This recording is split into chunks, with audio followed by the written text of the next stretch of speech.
Hello everyone, my name is Elena Burgos Martinez. I am an environmental anthropologist and a political ecologist based at Leiden University in the Netherlands. In this video collection, we will explore the power of stories as research method. This first clip will guide you through the nitty-gritty of this methodological tool. What is it and how can we practice it ethically? The aim of this installment is to get you interested in stories as research data and storytelling as research method. And, above all, to provide an introductory guide to get you practicing this very exciting qualitative method. Many disciplines and fields research through stories and storytelling. Think of anthropology, sociology, psychology, indigenous studies, linguistics, history, air studies, island studies, and a long list of etceteras. If you are interested in stories, then it is your lucky day. Storytelling is becoming fashionable. But how does storytelling work as a research method? First of all, stories apply both to the researcher as storyteller of their own research stories, but also as valuable research data which we can include in our qualitative or mixed method research projects.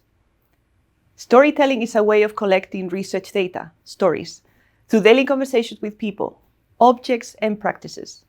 The storytelling method, like other methods, focuses on the importance of context in research. After all, context is where meaning resides, and meaning helps us understand different practices in their own terms. Everyday stories help us register the meanings of lived experiences. A good story can be your entry point to a place.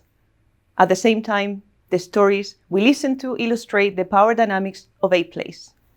Participating in daily life through stories can help you approach the context of your research organically, that is, little by little, so that you become accustomed to its meanings, things like power dynamics, relations, people, the role of the more than human, etc. Stories also help others become accustomed to you.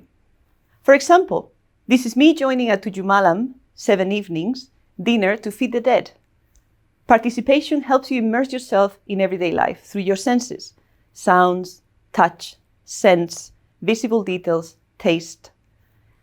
Sensing a place on a normal day can give you a glimpse of its social structures, things like hierarchies, relations, tensions. Stories are what fuel the world. Whether everyday life stories or history accounts, a relevant story can connect people. A story can also be a window into the lives of others, their knowledge and their experiences. To illustrate this, let me tell you a story from my own research based on a 5 square kilometer island in the Celebes Sea. Once, as I was taking the public boat from Leiden Island to Manado, the capital of Nusa Sulawesi in Indonesia, somebody asked me about a plastic bag I was carrying with me. I was certainly shy about its contents. They were my monthly trash, collected while living on Leiden Island. As a researcher, I was the person who produced the most waste while living on the island. My plan was to dispose of it in a bin in the city capital of the province. Suddenly, somebody else stood up, took my trash bag, and threw it into the sea. How would you feel if this happened to you? I was mad. It is my bag. Why pollute the sea? After a few minutes, another person approached me and whispered, "It is not your bag. It belongs to the sea. Let the sea take care of it." Months later, a fisherwoman told me, "What goes around comes around," while pointing at yet another trash bag I was keeping. She told me that she took it to burn it on Jalan Raya, the main street of the island. I learned that as our daily boat kept sailing towards Manado, the infamous bag had been collected and disposed of in the island ways.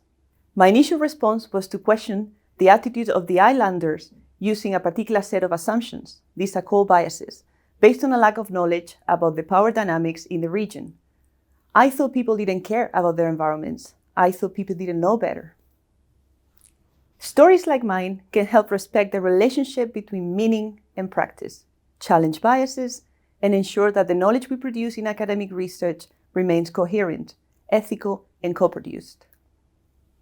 So now that you have an idea what storytelling as research method is, let's look on what you can expect from the remaining 4 videos. Video 2 will focus on reflexivity and positionality. Yes, we will have to face our assumptions, prejudices, judgments, and what they entail for research with and through stories. Our third video will walk you through the power of participating in everyday life as you collect stories in conversations with people, objects, and practices.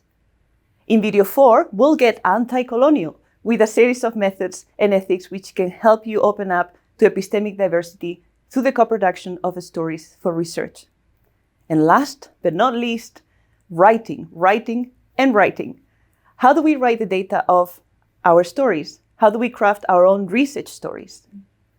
In our next clip, we will start to reflect upon the challenges of establishing meaningful research relations ethically. Hope to see you there.